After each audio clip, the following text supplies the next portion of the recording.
오늘은 신약 성서학당 15번째 강의, 전체적으로는 35번째 강의인데요. 바울과 묵시문학에 대해서, 그리고 바울의 그 신학의 가장 핵심적인 의인론에 대해서 같이 공부하는 시간을 갖겠습니다. 자, 바울의 신학을 큰 갈래로 이렇게 나누어 보면 그 첫 번째는 이제 실존적 이해를 하는 것이죠. 우리가 바울에 대해서 가장 친숙한 그런 것이 바울의 실존적인 이해입니다. 그래서 예수의 십자가와 부활을 예수를 따르는 우리의 일상 속에서 경험하도록 하는 것이죠. 그래서 그리스도 안에서의 삶을 통해서 우리 옛사람이 매일 죽고 그리스도 안에서 매일 다시 살아나는 그런 삶으로 자기 성찰을 하고 이해하는 것입니다. 그게 이제 배경음악이 은은히 깔리니까 참 좋으네요. 그게 이제 바울의 신학을 실존적으로 이해하는 것이고요. 두 번째는 이 교회론적으로 이해하는 것입니다. 그래서 우리가 이제 그리스도의 몸에 대해서 공부를 했죠. 그래서 바울의 교회론,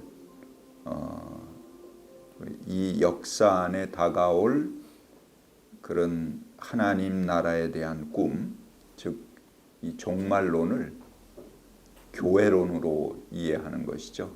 그래서 그리스도의 몸을 교회로 이해하고 이를 그리스도의 부활한 몸과 동일시 여깁니다. 그래서 교회의 조직적 성장을 통해서 이루어진다 하는 누가복음과 사도행전의 신학적 맹아를 그의 교회론을 통해서 보는 그런 것입니다. 자, 세 번째, 오늘 공부할 아주 중요한 것인데요. 묵시론적인 이해입니다. 바울은 유대인으로서 유대 신앙에 충실했던 그런 분입니다.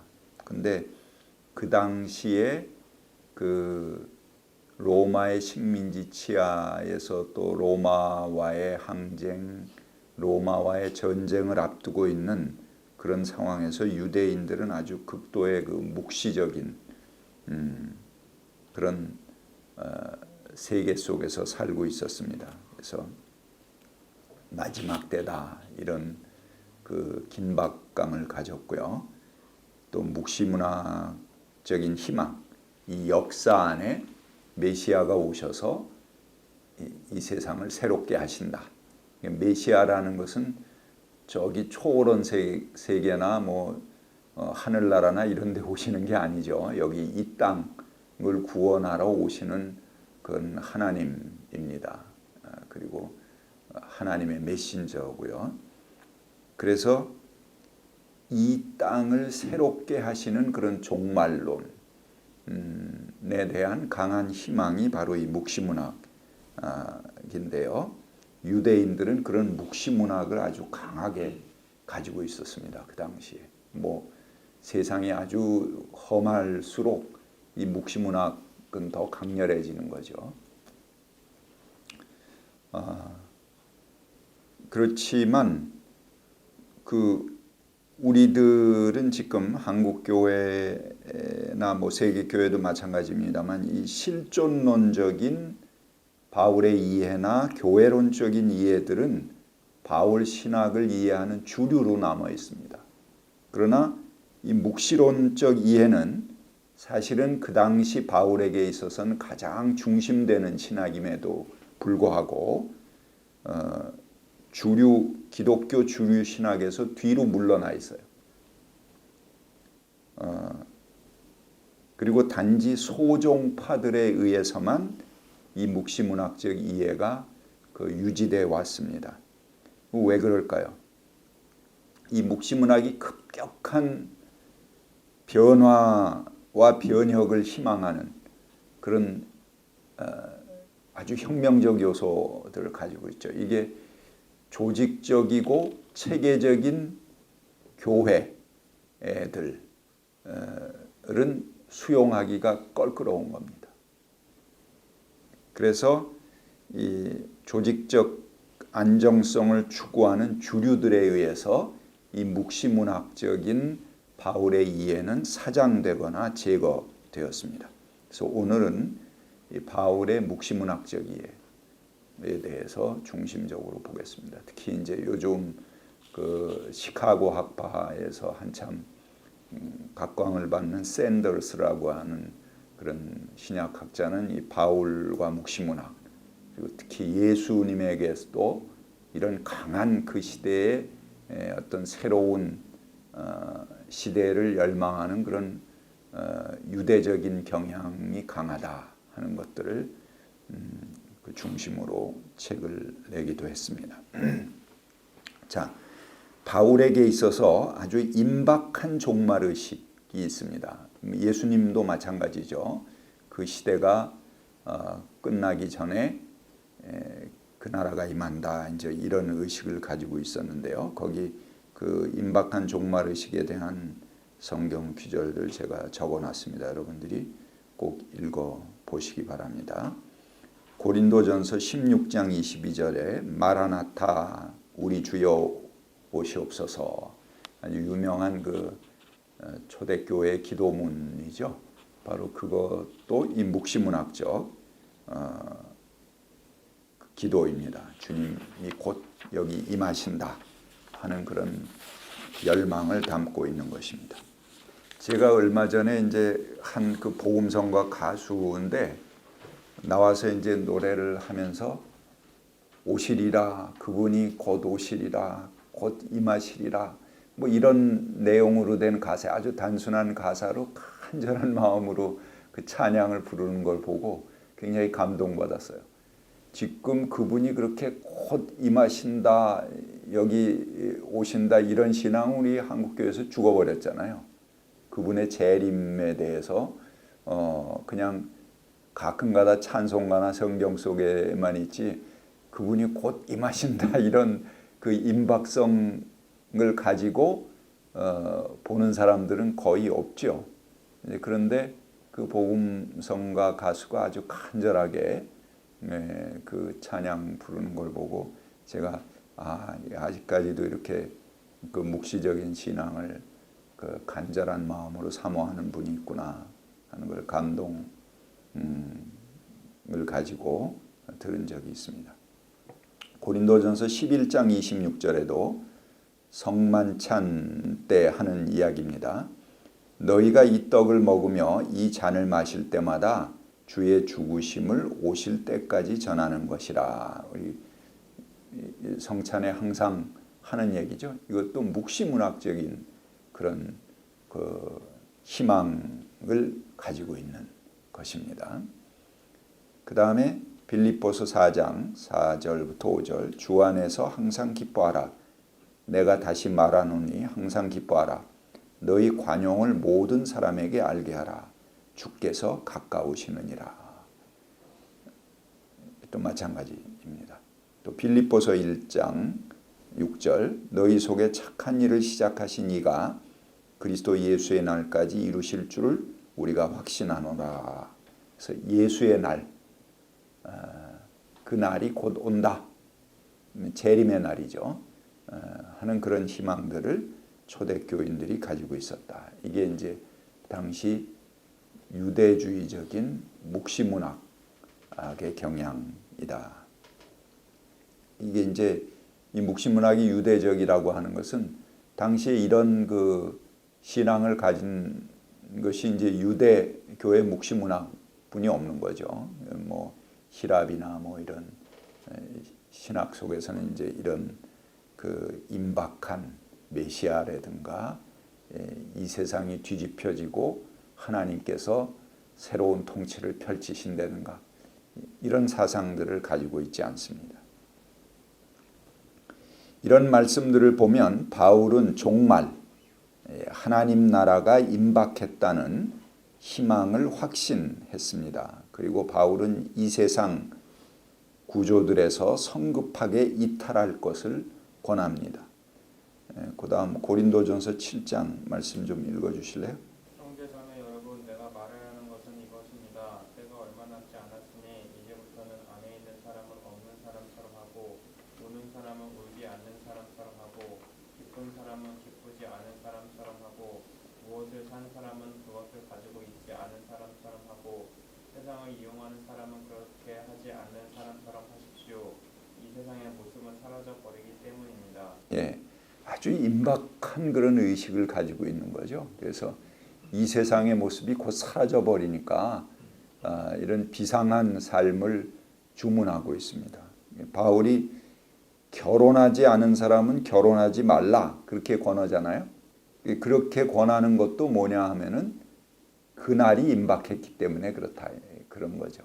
그래서 그 아내를 가진 사람은 아내를 기쁘게 하지만 아내가 없는 결혼하지 않은 사람들은 주님이 곧 오시게 되면 온전히 주님을 기뻐할 수 있다, 기쁘게 해드릴 수 있다. 그러니까는 되도록이면 결혼 지금까지 안 한 사람은 뭐 곧 임박했는데 그때가 결혼하고 뭐 그럴 필요 없다. 이제 그런 이야기를 하는 것입니다. 그 다음에 표적과 기사 이런 것도 마지막 때에 나타나는 묵시적 징조죠. 기적이 나타난다든가. 그래서 바울은 그 다가오는 하나님의 영광에 대해서 아주 황홀한 기대를 가지고 있습니다. 누구보다도 많은 징표를 바울이 행하기도 하고 그런 걸 가지고 있었다. 그렇게 증언합니다. 그는 누구보다도 많은 방언을 했다. 이렇게 이야기하고 있고요. 또 표적과 기적을 행했다. 라고 말합니다. 고린도후서 12장 12절에 나는 여러분 가운데에서 일일이 참으면서 표적과 기사와 기적으로서 사도가 된 표적을 나타냈습니다. 그렇게 말하고 있죠. 바울은 재림이 지연되고 있으니 각자 생업에 종사하라 이렇게 말하면서도 기다릴 것을 부탁합니다. 우리가 보이지 않는 것을 바라면 참으면서 기다려야 합니다. 그렇게 이야기하죠. 하지만 바울은 유대의 묵시론자들이 분명하게 가지고 있었던 소망을 가지고 있습니다. 뭐 기다려라, 조금 지연되고 있다 이렇게 이야기를 했지만 분명하게 이 역사 안에서 하나님 나라가 도래한다는 소망을 가지고 있었던 거죠. 그 역사 안에서 이루어지는 하나님의 도래와 급격하게 이루어질 변혁에 대한 소망을 바울이 가졌다는 것입니다. 이게 사실은 우리들이 갖는 종말론적 신앙이에요. 근데 이런 신앙을 성경에 분명히 이제 있고 바울도 가졌고 예수도 가졌던 그런 신앙을 우리가 경험상 그날은 아마 이렇게 갖고 있지 않은가 하는 걸 우리가 좀 반성해 봐야 되죠. 그 종말이 아무튼 어떻게 오든지 우리는 이 세상의 종말을 다 맞이해요. 그렇죠? 그런데 그 나라가 정말 임박했다 하는 그런 의식을 가지고 그런 의식을 가졌기 때문에 바울도 나오고 예수의 12 제자도 나오고 뭐 예수님도 나오고 그랬던 거죠. 다 순교하고 이 세상이 영원할 거다 그러면은 어떻게든지 거기서 자기들이 타협하고 살지 않겠어요. 근데 곧 임박할 거다 하는 의식 때문에 그들의 모든 삶을 그냥 아낌없이 던져서 살 수 있었던 거 아닙니까? 근데 우리가 이런 순진한 신앙을 잊어버린 거 아닌가. 그러니까 영원히 이 세상이 계속될 거다. 사실은 영원히 살지도 못하는 우리들이 그렇게 생각하면서 그 순박함을 잊어버린 거죠. 그리고 경험으로 종말은 멀어 아니면 없어 저 멀리 신기루야 이렇게 생각하고 우리가 받아들이지 않는 그런 마음이 있지 않은가 생각해 봅니다. 그래서 그는 그리스도의 부활은 죽은 자들에게 임할 부활에 앞선 것이다. 이렇게 희망하면서 역사의 끝에 있을 하나님의 우주적 승리에 대해서 희망을 결코 놓지 않습니다. 사람이 타락하는 게 이 희망을 놔버리면은 타락하는 거죠. 그리고 그 변절하는 거고요. 일제 때도 많은 지식인들 독립운동을 하고 3.1 운동을 했던 그 3.1 운동 때 33인 거기 했던 분들이 거의 다 변절을 했어요. 마지막에 참 안타까운 일인데요. 근데 그 마지막에 그분들이 변절한 게 해방 오기 1, 2년 전에 대부분 변절합니다. 그래서 그때 이제 그런 것을 가지고 서정주 시인인데 그분도 이제 일제 인명 사전에 등재가 돼 있고 이렇게 오르락내리락하고 그런 분이죠. 그래서 서정주 시인에게 한 그 기자가 가서 질문을 했어요. 시인께서는 그 당시 아주 굉장한 그 인기를 누리고 모든 사람들이 존경하고 시를 사랑하는 그런 사랑받는 시인이셨는데 왜 일제에 변절을 하셨냐? 나중에 일제에 동조했느냐? 이제 그런 질문을 했더니 전 이제 그분이 동조하고 그랬지만 참 그 답변을 보고 솔직한 양반이다. 역시 시인은 시인이구나. 속에 있는 어떤 그늘이나 변명 없이 그대로 얘기해 주는데요. 뭐라고 얘기하냐면 제가 만약에 일본이 그렇게 갑자기 끝나고 해방이 올 거라는 것을 알았더라면 왜 변절했겠습니까?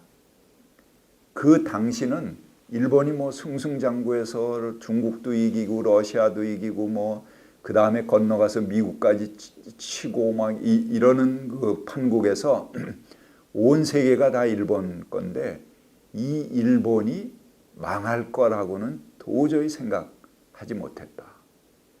더구나 일본 코앞에 있는 한국이 그 일본의 영향권 아래서 이렇게 벗어나리라고는 아무도 생각하지 못했다. 누구도.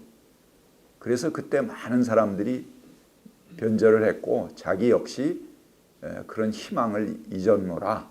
그래갖고 일본에 동조했노라. 이렇게 얘기하는 거예요. 그래서 참 그 솔직한 답변이다. 그렇게 생각을 했습니다. 그러니까 변화될 희망을 갖지 못하는 사람, 희망을 갖지 못하는 사람은 포기할 수밖에 없죠. 그래도 뭔가 그 희망의 끈을 놓지 않는 사람은 그래도 자기의 뜻을 지킬 수 있는 것이죠. 그런 의미에서 바울이 갖는 이 묵시문학이라는 것은 그 당시 유대인들이 가장 어려운 상황에서도 변치 않는 그 희망의 끈을 놓지 않는 그 유일한 그들의 역사적인 소망이었다. 그때나 아마 그 일제 마지막 때나 비슷한 상황이었을 겁니다. 유대인들 특히 이제 바울의 때가 이제 로마와의 전쟁이 곧 시작되기 전이니까요. 아주 암울한 그런 때지요. 자, 거기 우리가 잘 아는 고린도전서 15장의 부활장입니다. 이 부활장은 아주 그 묵시적인 소망이 강렬하게 배어 있는 그런 장입니다. 그 15장 말씀 이제 길게 인용해 놨는데 좀 읽어 주시겠어요? 그러나 이제 그리스도께서는 죽은 사람들 가운데서 살아나셔서 잠든 사람들의 첫 열매가 되셨습니다. 한 사람으로 말미암아 죽음이 들어왔으니 또 한 사람으로 말미암아 죽은 사람의 부활도 옵니다. 아담 안에서 모든 사람이 죽은 것과 같이 그리스도 안에서 모든 사람이 삶을 얻을 것입니다. 그러나 각각 제 차례대로 그렇게 될 것입니다. 첫째는 첫 열매이신 그리스도요. 그 다음은 그리스도께서 재림하실 때에 그리스도께 속한 사람들입니다. 그 다음에는 마지막이 올 것인데 그때 그리스도께서 모든 통치와 권위와 권력을 폐하시고 그 나라를 하나님 아버지께 바치실 것입니다. 하나님께서 모든 원수를 그리스도의 발 아래 두실 때까지 그리스도께서 다스리셔야 합니다. 마지막으로 멸망받을 원수는 죽음입니다. 성경에 이르기를 하나님께서 모든 것을 그의 발 아래 굴복시키셨다 하였습니다. 모든 것을 굴복시켰다고 할 때에 모든 것을 자기에게 굴복시키신 분은 그 가운데 들어있지 않은 것이 분명합니다. 그러나 모든 것이 하나님께 굴복당할 그때에는 아들까지도 모든 것을 자기에게 굴복시키신 분에게 굴복할 것입니다. 그래서 하나님은 만유의 주님으로 군림하실 것입니다. 예. 바울은 그리스도의 부활을 이 역사 안에서 일어나는 변혁으로 이해합니다.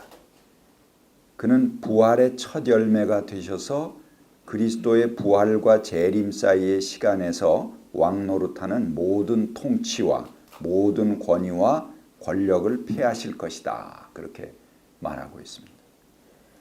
그래서 예수님 당시 유대인들은 인간사의 배후에는 악의 세력과 하나님의 우주적 투쟁이 놓여 있다. 이렇게 보았습니다. 이게 이제 묵시문학적 세계관이죠. 그 안에 인간들이 어떤 사건이 생기고 무슨 역사적인 그런 충돌이 생긴다든가 그것은 그 뒤에 있는 사탄의 세력과 하나님의 세력의 충돌이다. 이렇게 보는 것이죠. 그래서 영적인 세력이 지상의 구체적인 인물, 정치적 세력의 배후에 있다. 이렇게 보는 것입니다. 그래서 이 본문은 그 후에는 마지막이니 그가 모든 통치와 모든 권세와 능력을 멸하시고 나라를 아버지 하나님께 바치실 것이다. 이렇게 이게 이제 인자의 역할이죠. 마지막 메시아의 역할입니다. 그래서 이 땅의 모든 악한 권세들을 다 굴복시키고 정복해서 마침 이 세상을 하나님 아버지께 바칠 것이다. 그리고 그 아들마저도 바치는 아들마저도 하나님 앞에 굴복할 것이다. 그렇게 해서 하나님은 만유의 주님으로 군림하시게 된다 하는 이게 이제 그 유대인들이 갖는 묵시적 사상을 그대로 표현하는 것입니다. 이 모든 통치와 권세와 능력은 다니엘서에서 마지막에 하나님이 한 나라를 세우셔서 다른 세상에 속한 나라들이 산산이 부서질 때까지 하나님께서 지상의 임금들에게 잠시 허락하는 것입니다. 그것이 통치, 주권, 권력, 명예, 영광이라는 말로 표현됩니다. 이들이 지배하는 현재의 시간은 악한 통치자들의 지배 아래에 있습니다. 여전히 세상의 권력들이 왕노릇할 수 있는 것은 궁극적인 원수인 사망에 대한 공포 때문에 그렇습니다. 당시에 이런 생각을 묵시문학적 세계관이라고 일컬었습니다. 하지만 확실한 사실은 이미 부활하신 그리스도께에게서 사망의 세력이 극복되었다. 이렇게 바울이 선언하고 있죠. 여기서 바울이 멸망할 자들, 이 세상의 통치자들을 말하는 것입니다. 그들은 궁극적으로 십자가에서 멸망하기 시작하는 것을 바울은 봅니다. 완전한 하나님의 통치가 이루어질 때까지 우리는 중간 시간에 살고 있습니다. 이 중간 시간은 단지 기다리는 시간이 아니라 우리가 선택하는 시간입니다. 우리가 기다리는 것이 아니고 사실은 그 이면에 보면 하나님께서 우리를 기다리시는 것입니다. 구원받는 사람들이 더 늘어나기를 바라고 하나님이 그 시간을 연장하고 기다리시는 것이죠. 이 시간 동안 우리는 여전히 세상의 권세를 따라 살 것인지 아니면 부활하신 그리스도를 따라 살 것인지를 우리가 누구의 종이 되어 살아야 되는가 하는 것을 결정하게 된다는 것입니다. 어떤 분을 우리의 왕으로 모실 것인가 하는 것을 우리가 선택하는 시간이라는 것이죠. 고린도전서 2장 8절은 이 세상의 통치자들 가운데는 이 지혜를 안 사람이 하나도 없다. 그들이 알았더라면 영광의 주를 십자가에 못 박지 않았을 것이다 라고 말합니다. 예수님 당시 묵시문학은 이 세상을 악의 권력과 하늘의 권력과의 싸움으로 보았습니다. 그리고 이 땅의 권력에는 어떠한 희망도 두지 않습니다. 그는 철저히 망해야지 새로운 하나님 나라가 도래하는 것이죠. 그래서 묵시문학은 이 세상의 질서가 복권되고 재생되는 것을 염두에 두지 않습니다. 거기에 어떤 희망의 싹이 남아 있다는 것을 가능성을 두지 않아요. 이 세상의 권력들, 권세들 이거는 철저하게 파괴되고 망해야지 새 것이 올 수 있습니다. 그들 가운데는 어떤 희망의 싹이 없다는 것이죠. 그래서 이 땅의 세력은 자체의 소생 가능성이 없어요. 철저하게 망하고 무너져야 새 곳이 온다. 이렇게 보는 것입니다. 우리 지난번 묵시문학 공부할 때 하셨죠? 구약 마지막에. 이것이 당시 로마의 제국 체제에 대한 비판이면서 단지 정치 권력으로서의 제국뿐 아니라 제국의 체제를 당연하게 받아들이는 일상의 생활로부터 탈출해야 될 것을 의미하는 말이기도 합니다. 여러분 종말이라고 그러잖아요. 우리가 이제 종말론 그러는데 종말론 그러니까는 뭐 마지막에 엄청난 재앙이 오고 그 세상이 끝나고 무시무시한 그런 일들이 벌어지는 것이 종말론이다 이렇게 생각을 합니다. 대부분 또 그 뭐 이제 이 성경 이해가 좀 짧은 분들이 이제 요한계시록 해설한다고 그러면서 종말론 그러면 아주 마지막 모든 게 끝장나 버리는 그런 종말 나버리는 그런 무시무시한 장면과 세계를 종말론으로 얘기하는데요. 성경에 나오는 종말이라는 의미는 그런 의미가 아닙니다. 그 종말은 우리 이 세상과 우리의 삶이 종말을 맞이하는 걸 얘기하는 게 아니고요.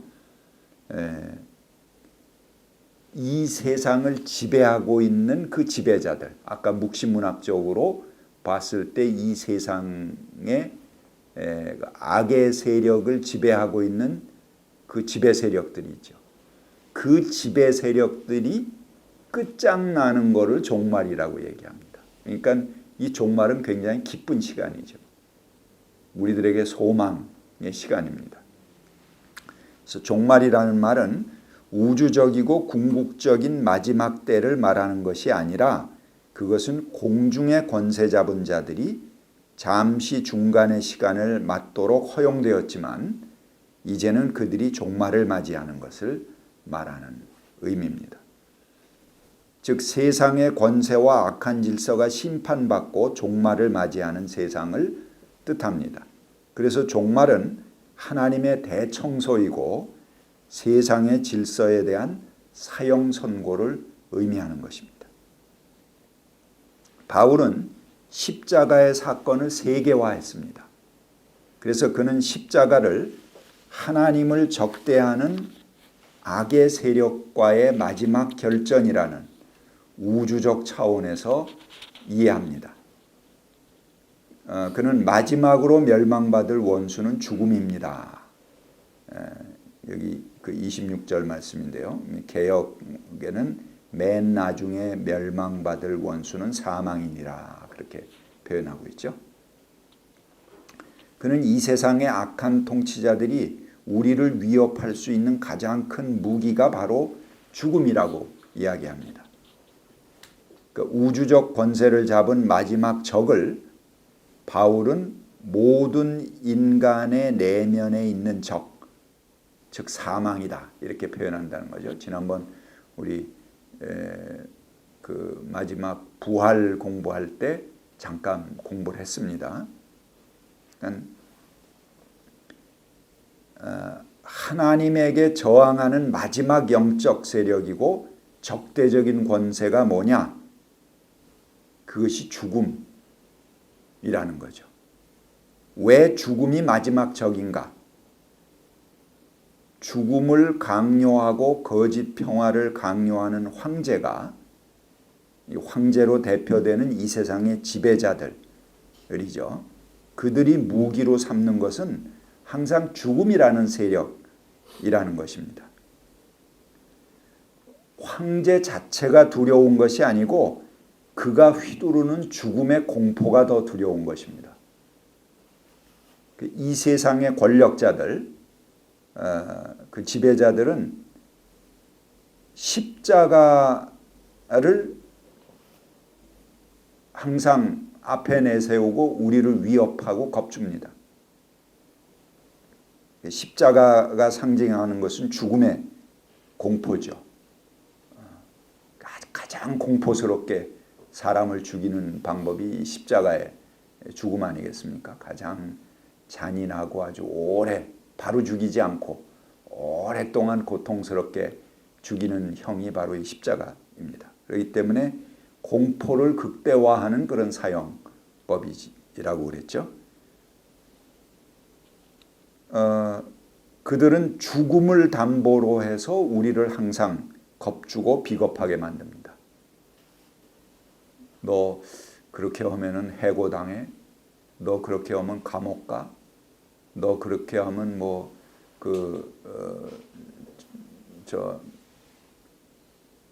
쫓겨날 거야. 너 그렇게 하면은 세상에서 오래 못 살아. 이런 거를 항상 담보로 우리를 비겁하게 만들려고 하죠. 그게 뭐냐면 죽음을 담보로 우리를 무릎 꿇게 하는 것입니다. 하나님 말씀대로 살지 못하게 하는 거죠. 그래서 죽음을 최후의 보루로 잡고 그걸 담보로 해서 우리를 겁주고 비겁하게 만들고 죽음을 무기로 우리를 길들이고 있습니다.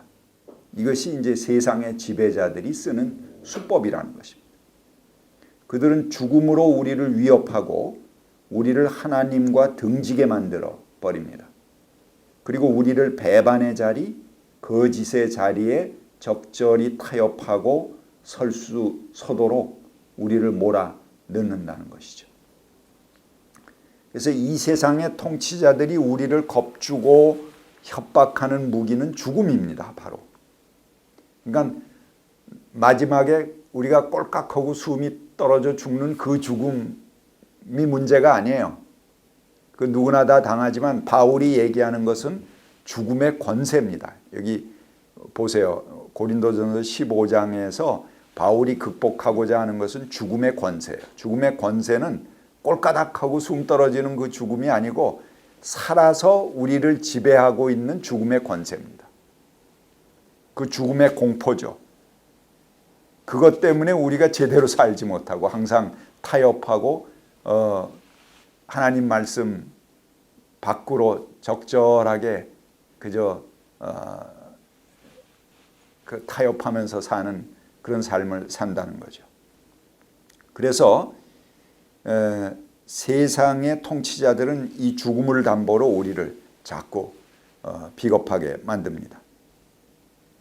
그것을 통해서 세상의 권력은 우리를 죄의 세력과 타협하게 만들고 비겁하게 굴종의 삶을 살도록 요구합니다. 하지만 그리스도께서 부활하셨습니다. 그분은 죽음의 세력에 굴종치 아니하고 죽음에서 일어나심으로 부활의 승리를 우리에게 보여주셨죠. 이것을 바울이 부활장에서 얘기하고 있는 거예요. 바울의 부활은 지금 우리가 여기서 살아서 맛보고 있는 그런 새로운 삶입니다. 하나님 안에서 누리는 이 부활의 삶을 이야기하고 있어요. 그것은 죽음 후에 올 그런 부활이기도 하지만 동시에 오늘 우리가 여기 살아서 경험해야 될 그런 부활을 동시에 얘기하고 있는 것이죠. 그러기에 부활은 죽음의 세력과 죽음을 동시에 극복하는 거죠. 그리고 우리에게 최후의 승리의 삶을 살게 해줍니다. 그래서 마지막에 모든 것이 하나님께 굴복당할 그때에는 아들까지도 모든 것을 자기에게 굴복시키신 분에게 굴복한 것인데 하나님이죠.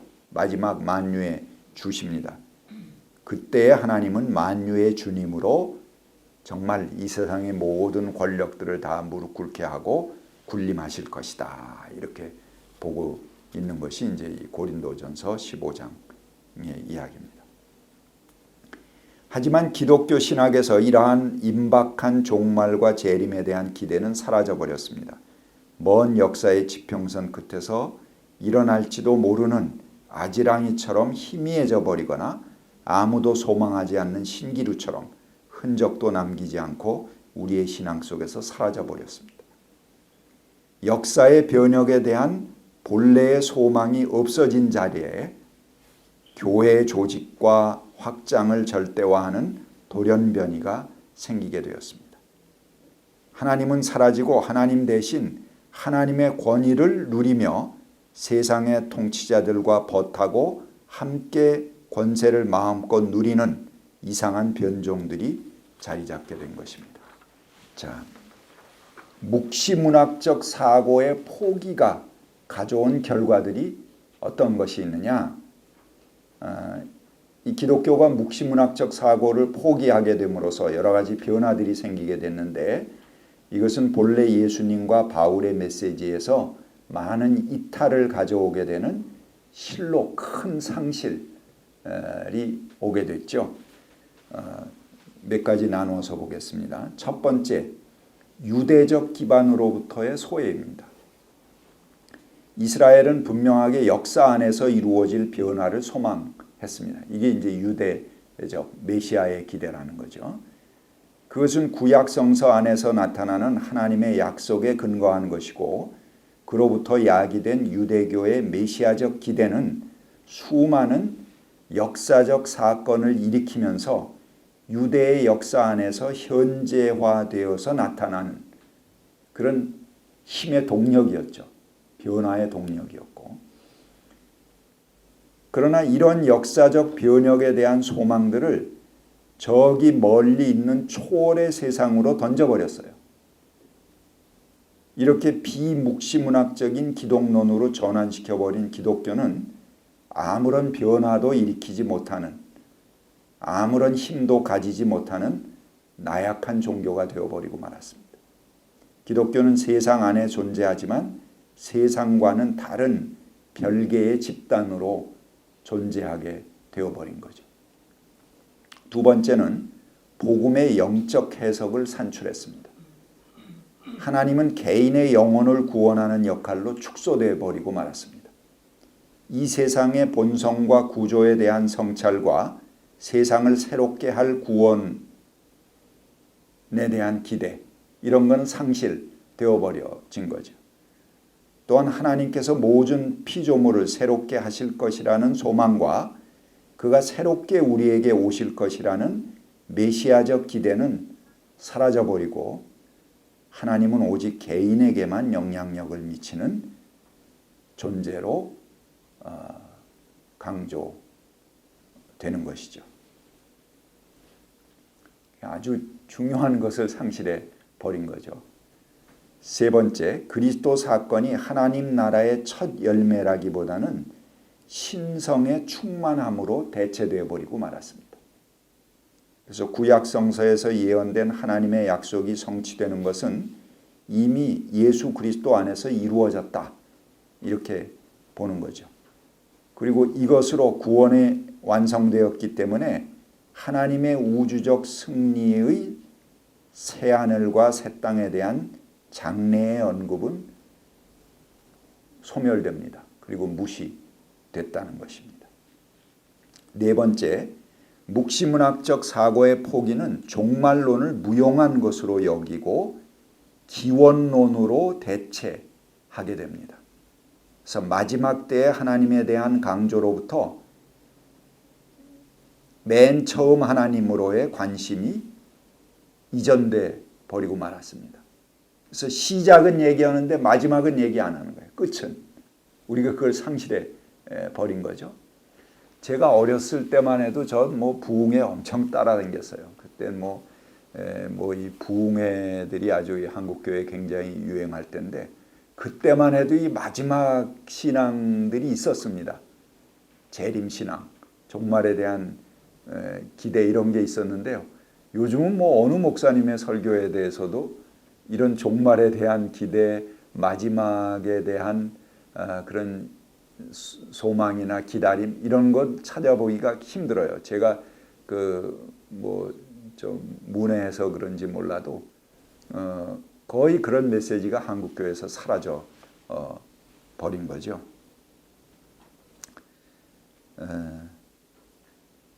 그래서 하나님의 다가오는 미래의 통치에 대한 이 역사 안에서 이루어지는 하나님의 주권에 대한 신학이 쇠퇴해 버리고 말았습니다. 그리고 역사의 종말에 있을 죽은 자의 부활은 개인의 영혼이 죽음 후에 곧바로 하늘로 오르는 지극히 개인적인 부활로 변질되어 버렸죠. 제가 부활할 때 공부했지만 본래 부활장들에 있는 부활의 모습은 뭡니까? 죽은 자들이 하나씩 낚시질하듯 하나님께 부활하는 게 아니죠. 죽은 자들이 다 잠자고 있을 것이다. 그리고 마지막 나팔이 울려나면 이 종말의 때죠. 그리스도께서 재림하실 때 잠자던 영혼들이 전부 일시의 무덤에서 나와서 하나님과 함께 그 예수와 함께 나팔소리와 함께 부활을 경험하게 된다. 집단적인 부활이에요. 근데 지금 이런 집단적인 부활, 역사의 마지막에 나타날 부활에 대한 이상은 전부 파괴되어 버리고 그냥 돌아가시면 바로 하나씩 낚시질해서 바로 천당으로 가는 겁니다. 그렇죠? 성서적이지 않은 것이죠. 우리가 이 종말에 대한 신앙을 상실한 것 때문에 오는 그런 그 변형들입니다. 다섯째, 바울의 우주적 인간학은 이원론적인 인간학으로 변화했습니다. 바울의 인간학은 통합적 인간학이고 이는 인간 안에서뿐만 아니라 온 우주와 연결되어 있습니다. 그래서 바울의 신학은 피조물과 피조세계의 상호 관련성을 강조하고 온 피조물의 신음소리를 듣고 이를 구원하시는 그런 우주적인 구원이고 우주적 인간학이죠. 로마서 8장에 나와 있는 것입니다. 그러나 우주적 인간학은 인간의 육체 안으로 축소돼 버렸습니다. 그래서 인간 안에 영과 육을 나누는 이원론적 인간학으로 변하게 된 것이죠. 여섯 번째, 바울의 구원은 단지 개인적 행복으로 또는 사후 개인의 불멸적인 천상의 위치라는 개념으로 변하게 되었습니다. 일곱 번째, 바울의 윤리학에서 인격적인 필요와 협동적 연대성은 사라져버리고 과다하다든가 과잉한다든가 뭐 그런 것을 금지하는 겸손의 윤리학으로 뭐 개인화되니까 당연히 이런 그 우주적 차원, 역사적 차원은 다 상실되고 그저 겸손, 뭐 과욕 금지, 이런 것으로 이제 그 변할 수밖에 없는 거죠. 자, 바울은 그리스도의 십자가 외에는 아무것도 알지 않기로 했다. 이제 그렇게 이야기하지 않습니까? 그래서 십자가 처형에 대해서도 바울은 묵시문학적으로 이해합니다. 그걸 한번 살펴보겠습니다. 그 성경 말씀들을 여러분들이 한번 꼭 찾아서 읽어보시기 바랍니다. 예수 그리스도는 하나님의 아들로서 하나님과 동등하신 한 사람의 순종의 사건입니다. 그러니까 그 하나님과 동등됨을 취했지만 동등한 분이지만 그 동등됨을 취하지 않고 자기를 비우고 낮은 자리에 오셨다. 그리고 죽기까지 순종하셨다. 빌립보서 2장에 그렇게 이야기하지 않습니까? 그래서 하나님은 예수 그리스도의 가장 굴욕적인 죽음, 이 십자가의 죽음이죠. 그것을 용납하심으로써 묵시적 역사관을 이루는 주체시다. 이렇게 말하는 것입니다. 그래서 종말에 그리스도께서 모든 통치와 권위와 권력을 폐하시고 그 나라를 하나님 아버지께 바치실 것이다. 그렇게 말하죠. 그래서 통치자, 권세, 권력 즉 하나님에게 적대적인 마지막 세력들이 죽음을 마지막 원수로 사용하였듯이 하나님께서는 죽음을 극복하신 그리스도의 부활을 새로운 세상의 시작으로 사용하십니다. 하나님께서 한 나라를 세우셔서 세상의 권세 잡은 이들을 부수고 끝내버리시면서 지상에 하나님의 주권, 하나님의 권력과 명예, 영광을 나타내 주신다는 것입니다. 그래서 묵시문학은 인간의 사건들 뒤에 악의 세력과 하나님의 우주적 투쟁이 놓여 있다고 본다고 그랬죠. 이것은 뭘 얘기하는 거냐? 단지 뭐 두 개의 세력이 싸우느냐? 아니죠. 지금 악이 통치하고 있어요. 지금 악이 지배하고 있어요. 그렇지만 그것도 결국은 하나님의 손 안에 있다 하는 신앙을 우리들에게 보여주는 것입니다. 이 세상에 악이 영원히 갈 것 같지만 그것은 결국 하나님의 심판 안에 무너질 불꽃의 끄스러미에 불과하다. 불꽃의 끄스러미를 뭐라 그러나요? 불꽃 하다가 싹 사라져 버리는 거 예? 뭐라 그러죠? 그 불 장작되면 막 그냥 화려하게 튀어오르지만 막 불들이 튀어오르지만 결국은 쏙 해서 사라져 버리잖아요. 네. 그런 것이라는 거죠. 빌라도는 가장 악한 통치자였습니다. 그 역사적 기록을 보면요. 우리 복음서를 보면 빌라도가 그래도 비교적 그 양식이 있는 사람이고 예수님 십자가에 달릴 때 굉장히 그 주저하고 망설이고 되도록이면 어떻게 하면 살려볼까 이렇게 애쓴 사람으로 나타나 있잖아요. 근데 다른 역사의 기록들을 보면 빌라도에 대한 기록이 그렇지 않습니다. 필로에 가이오에게 보낸 사절이라는 그 문서가 있는데요. 거기에 의하면 빌라도는 선천적으로 완고한 사람이다. 그렇게 표현합니다. 그리고 그는 자기 의지로 잔인하게 행동했고 뇌물을 즐겼고 백성들을 모욕하는 강도이고 무도한 자이고 백성에게 이유 없는 상해를 가하고 재판 없이 사형을 집행했다. 그렇게 기록하고 있습니다. 그리고 아주 가혹한 잔악함을 가진 자였다. 그렇게 말하는 거죠. 그리고 유대인 역사가인 요세푸스의 유대 고대사에도 성전 건립 기금을 몰수하려는 빌라도의 계획에 반대하는 유대인들을 빌라도가 대량 학살했다.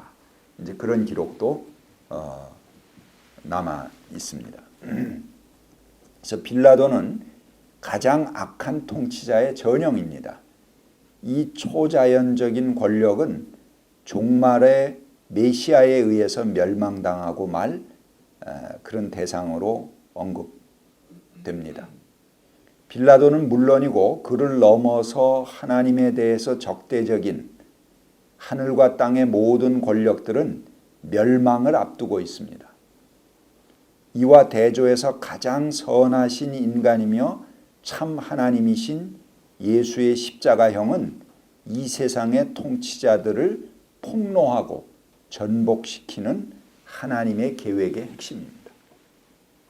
그러니까 가장 악한 세력들이 마지막 궁극적인 악을 행하는 거죠. 왜? 가장 선하신 인간, 가장 선하신 하나님을 이렇게 비참하게 살해해 버렸으니까 그들의 악이 더 이상 갈 데 없이 간 그 사건이 바로 십자가의 사건이라는 것입니다. 그것은 하나님이 이 세상의 통치자들을 완전히 전복시키려는 하나님의 계획의 핵심입니다. 그래서 제일 끝장, 이 악의 끝장의 마지막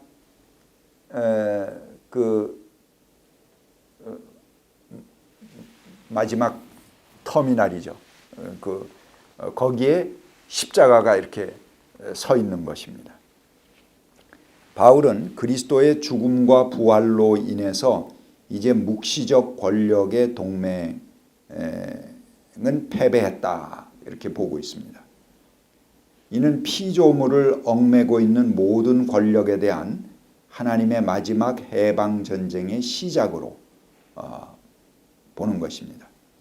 십자가는 권력 쪽에서 보면 예수를 자신들이 원하는 모습으로 되게 하려고 했지만 실패한 사건이죠. 왜? 그가 죽음에 굴복하지 않고 부활하셨으니까. 그러나 하나님 쪽에서 보면 죽음의 권력으로부터 최후의 제재 수단을 박탈한 사건이 바로 십자가의 사건입니다. 즉 세상에서 폭력을 건설하는 모든 비밀이 드러난 사건이 바로 십자가의 사건이다. 그래서 하나님의 최후의 승리를 예고하고 권력의 멸망이 임박했음을 드러내는 것은 바로 십자가의 형을 당한 그리스도의 부활 사건이다. 그래서 그리스도께서 이 부활하셨다 하는 것은 이제 마지막 그 악의 세력의 최후 전복을 의미하는 것이죠. 그것이 이제 십자가의 사건이다.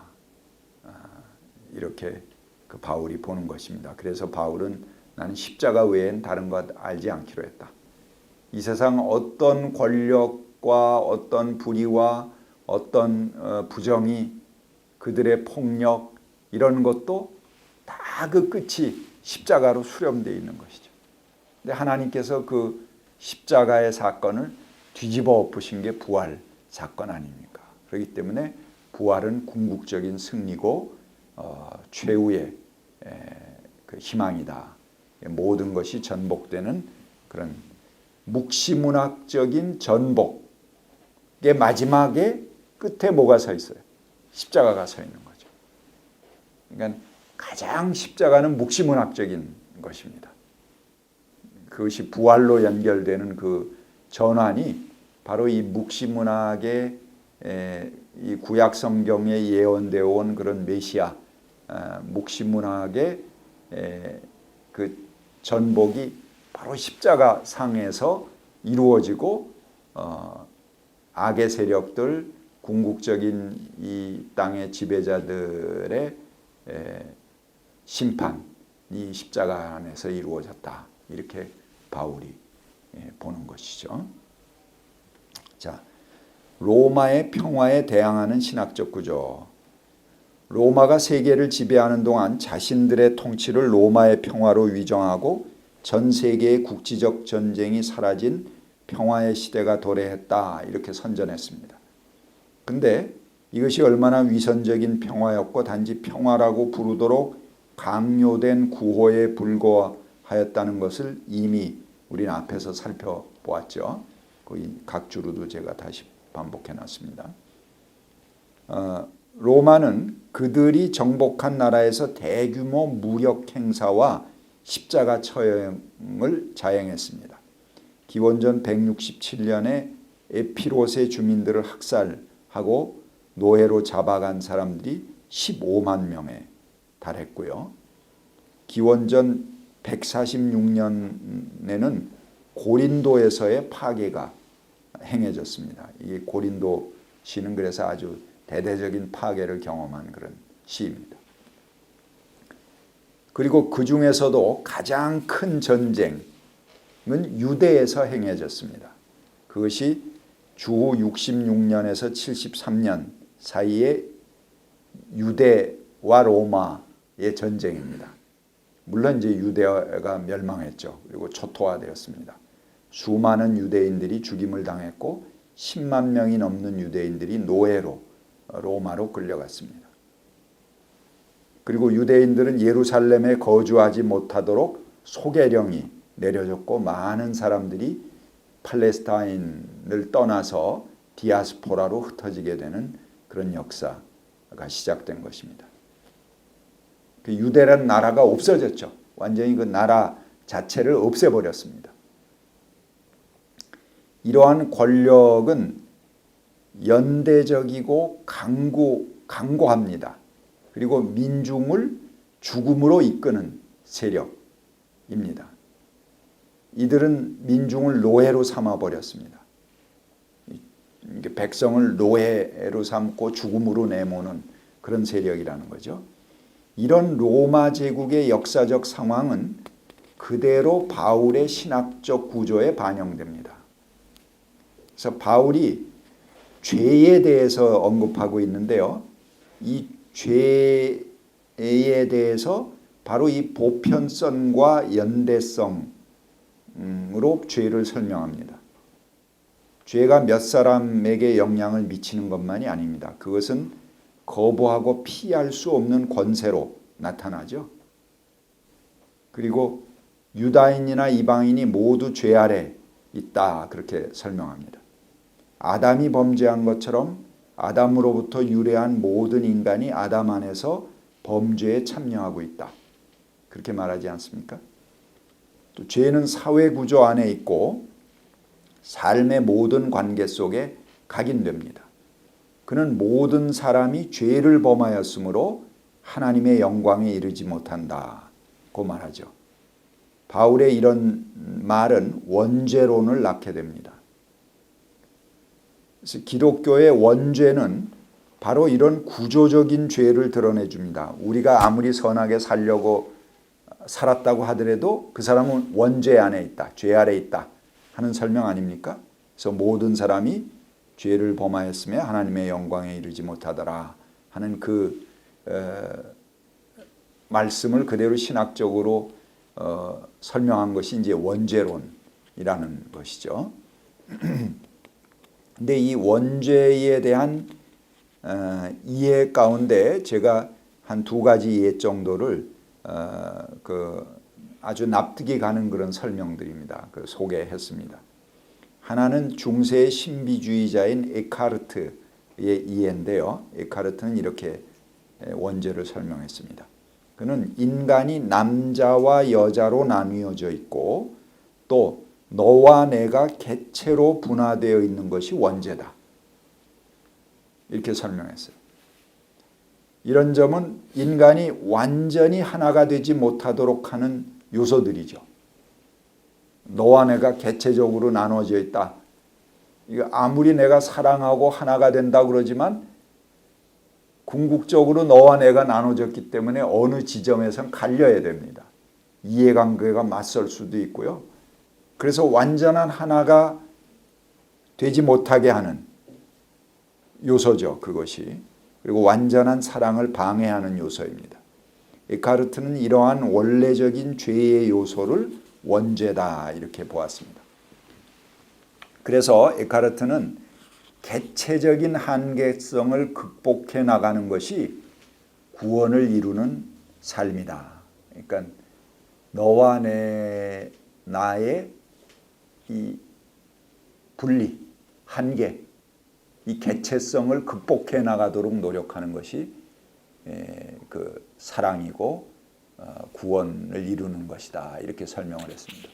저는 이게 아주 중세 때 신비주의자지만 굉장히 이 에카르트 좋아합니다. 에카르트의 그 영성이 굉장히 깊어요.